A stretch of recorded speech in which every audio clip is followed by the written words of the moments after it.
Welcome back to the show, everybody. Check out these headlines. It may be Sunday, but it does not mean it's a slow news day, ladies and gentlemen.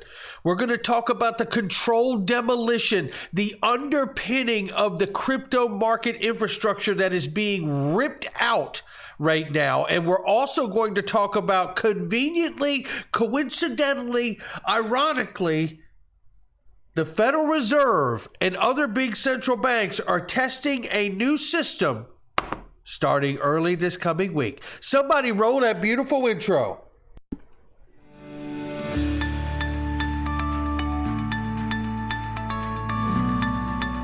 Digital Perspectives with Brad Kimes. Come on in.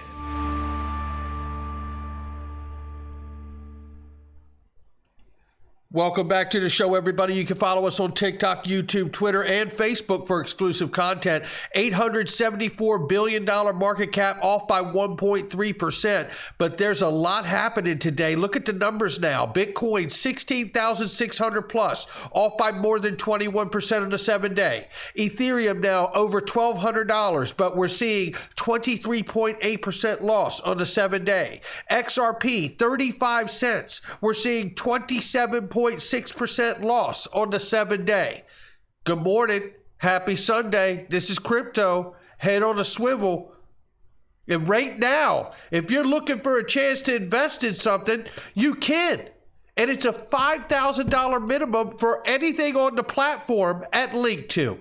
You got to click the link underneath the video. But ladies and gentlemen, let me tell you right now, it's normally a $10,000 minimum. So make sure you take advantage of this. It does not come around often. I think I will be later today. Now, let's get started here. To the moon, says Elon. He jumps in a emergency Twitter space on the FTX situation, the collapse, the run, the hack, all of it. Take a quick listen. Goes to the moon.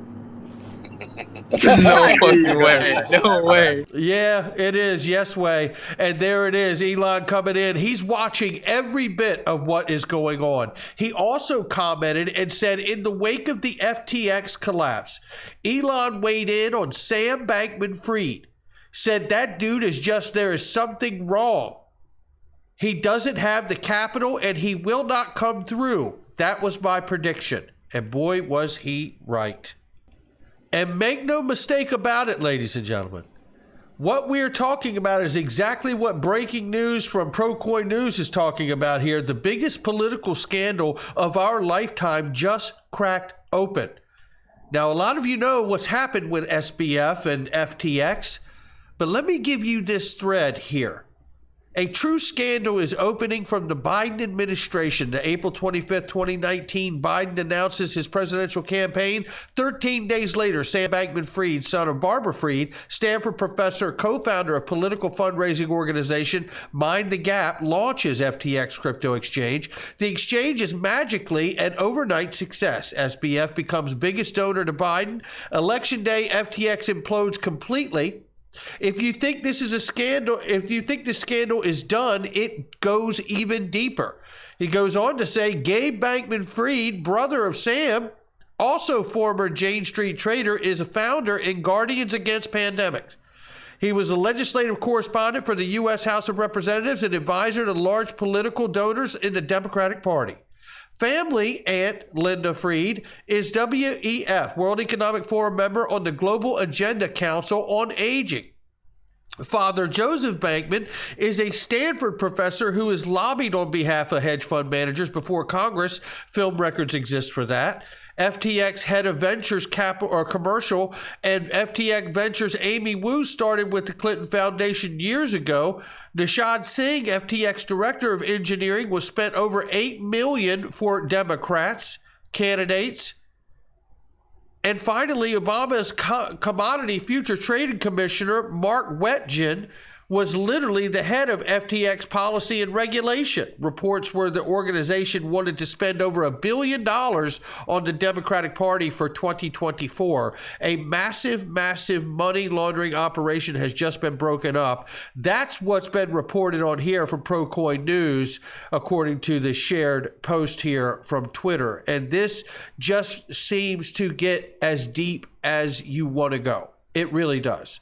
I want you to listen now to this clip. And by the way, we're getting ready to hear some news after we cover the rest of this right now. What is current with FTX and SBF and all the ties that we're seeing and learning here.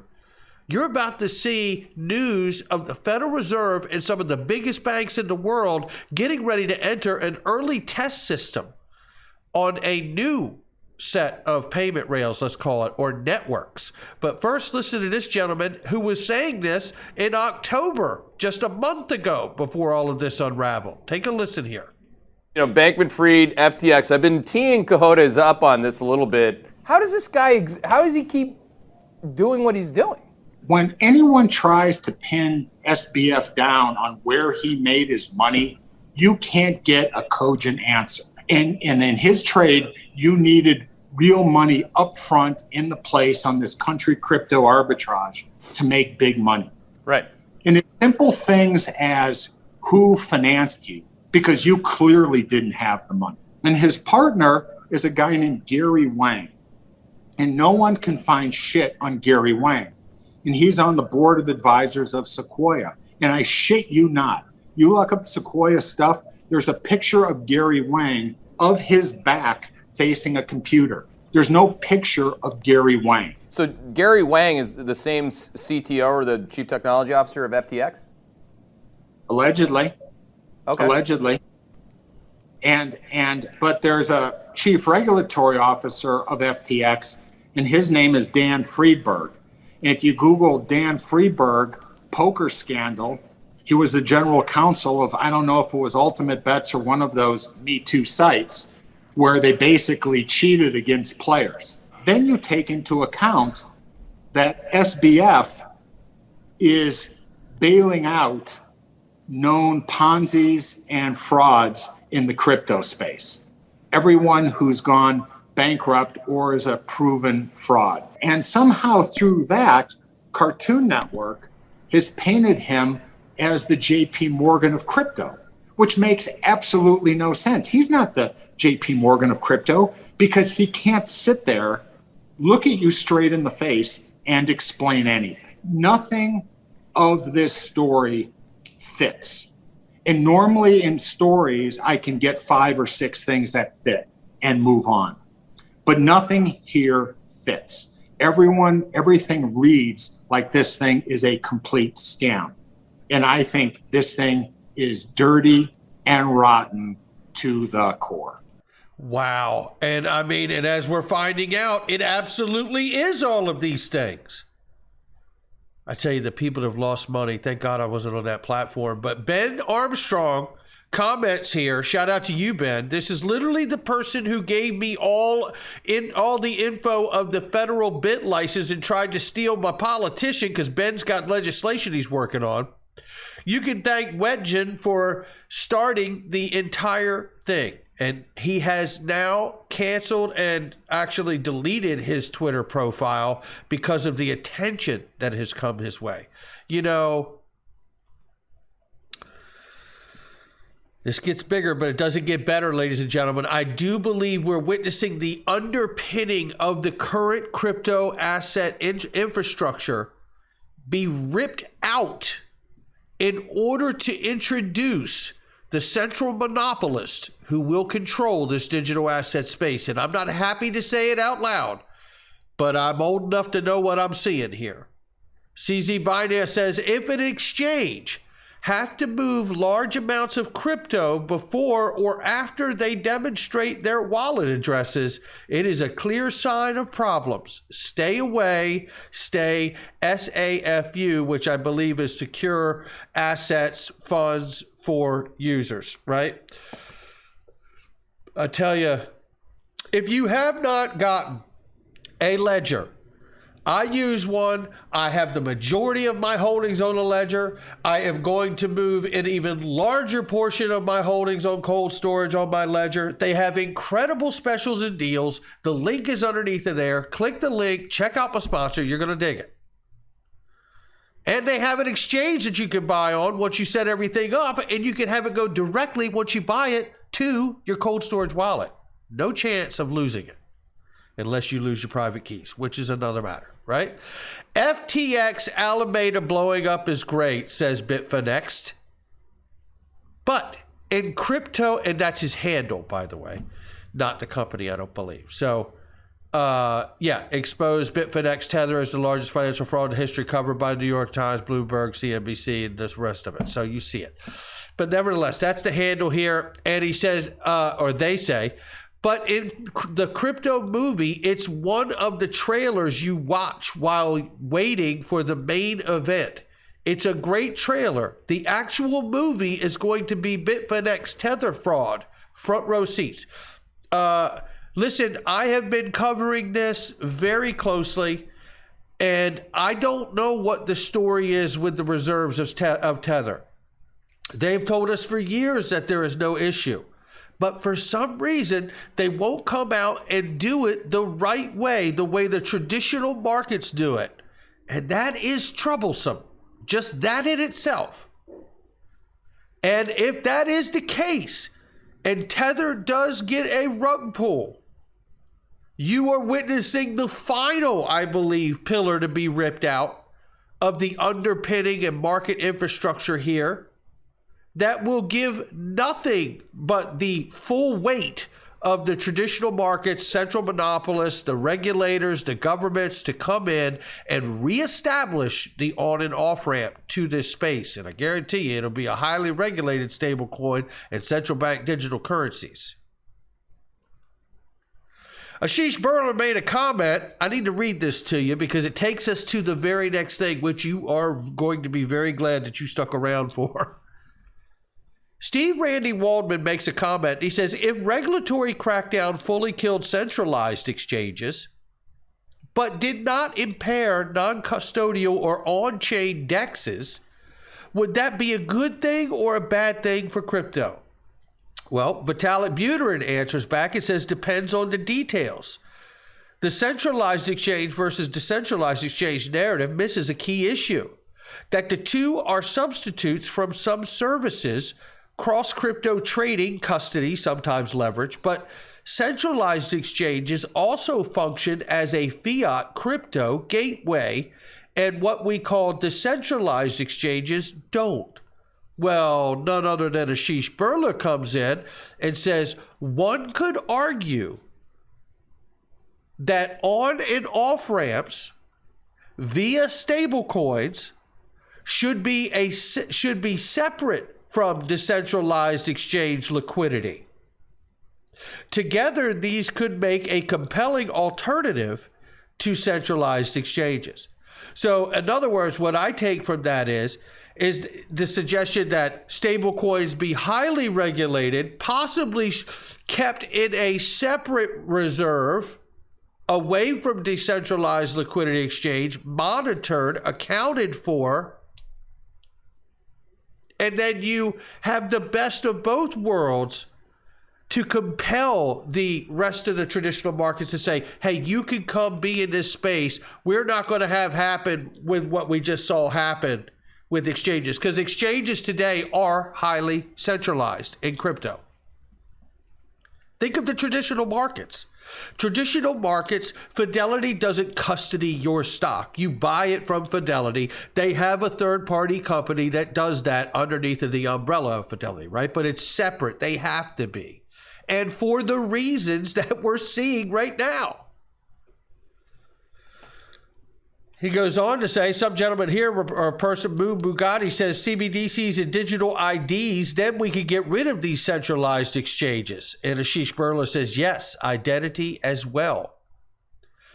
There are changes coming, and it is clearly apparent to me that FTX, SBF were really here to take down the idea of what is behind the birth of digital assets to begin with, which is decentralization, being in true control of your identity and finances in this world, right? I think we all know that the banks, the central monopolists, the governments, they're all, what did they say? Bernard Bernanke said it. We've heard Brad Garlinghouse repeat it.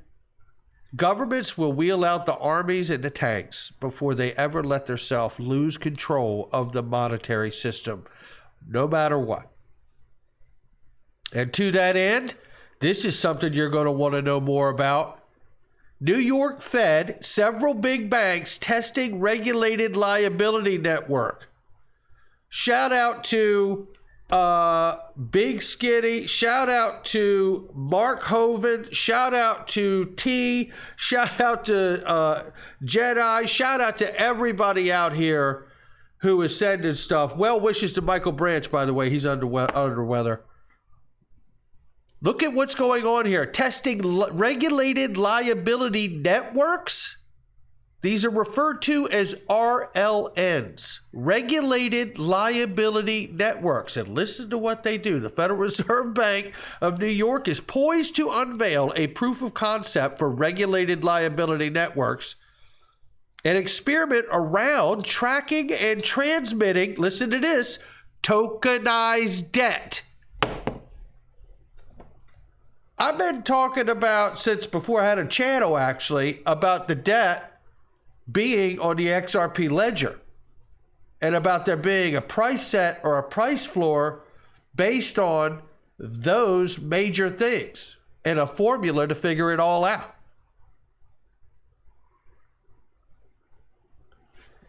We're watching, I don't know if XRP Ledger's involved in this, but BNY Mellon's participating. They're a partner. Bank of America is a Ripple partner. You know, it gets quite compelling how this goes. And maybe they all have their own private networks, and they may, who knows, I'm painting a picture, use the XRP Ledger as a DEX on the backside for their liquidity. We'll see. Maybe none of it. But I tell you what, I find it damn compelling. Transmitting tokenized debt issued by an array of regulated financial institutions, major lenders like Citi, Bank of America, BNY Mellon, HSBC, alongside payment specialists MasterCard and Swift are involved in the test, which will be announced early next week. A white paper expounding the benefits of a regulated, is that what it's called there? It's a regulated liability network, RLNs. This is remarkable. It says, in the race to establish new digital forms of money, regulated liability network represent a potential alternative to unregulated tokens like Bitcoin. And you tell me how this doesn't make you really get excited that we could be talking about XRP and maybe XLM,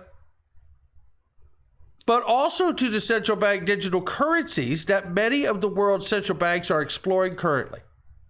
The premise is that the central bank money, commercial bank money, and electronic money issued by regulated non-bank payment firms could all exist on the same distributed ledger.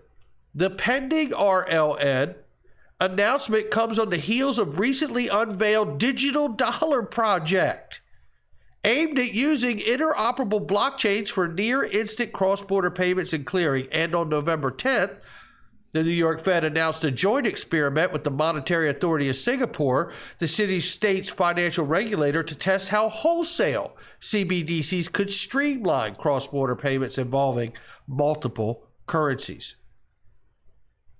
All this news comes chaos reigns supreme in unregulated crypto markets following the stunning collapse of FTX. This is pretty damn compelling, ladies and gentlemen.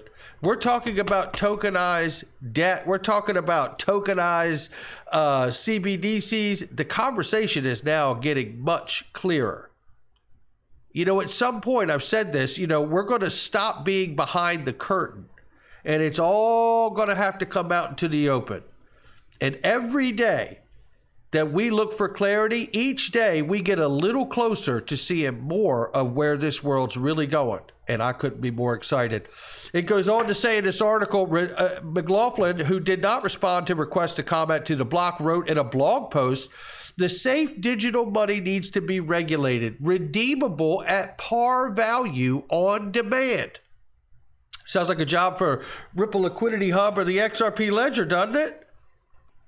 denominations in national currency units and unambiguous legal claim on regulated issuer, he suggested that the other regulated assets, such as bonds, equities, trade instruments, could also exist on a regulated, what do they call it, liability network. Anything to not say XRP Ledger or Ripple Liquidity Hub or private ledger from Ripple for the central banks and the large banking financial system. I mean, isn't it? I don't know what you're hearing, but this is what I hear. And maybe I'm wrong at the end of this, and I look like the laughing stock. And you know what? I've come to a place where I'm okay with that. And I recognize it. If I'm wrong, I'm off track, we'll talk about it, right? But right now, it looks like we're tap dancing on top of this entire thing here. One person familiar with the New York Fed's plan who asked not to be named says regulated liability network is one approach to build upon an existing system rather than risk being replaced wholly by alternative systems. A spokesperson for the New York Fed declined to comment, as did the spokesperson for Citi, HSBC, Bank of America, BNY Mellon, MasterCard, and SWIFT did not respond to the request either. But you know what? This is coming, ladies and gentlemen. And will we be a part of it? I don't know the answer. I am speculating, obviously, that I believe we will be a part of this some kind of which way or the other. But I could also be very wrong. That's why I'm not just an investor, which things can go to zero. I'm a speculator and an investor. Because I'm not just investing in, traditional markets that have a traditional return and based on this or that or the other, and there's some risk, but the market's not going away. We don't have any promise that crypto, the way it looks today, will be here tomorrow. But I still couldn't be more excited about where we are in this moment. And I want to leave with this thought, just like Jeannie says, just like how no one foresaw the Luna crash, nor the FTX calamity, so too with the rise of XRP. Seemingly out of nowhere, U.S. regulatory clarity will pave the way for a global unified adoption of XRP as a settlement token of choice. That's how I see the moment we're headed towards. Not financial advice from me or anyone else. It's just my digital perspectives. By the way, check out all the links underneath of the video. They're great products and services I use each and every day with great specials and deals, but you got to click the links to get them. I'll catch you on the next one.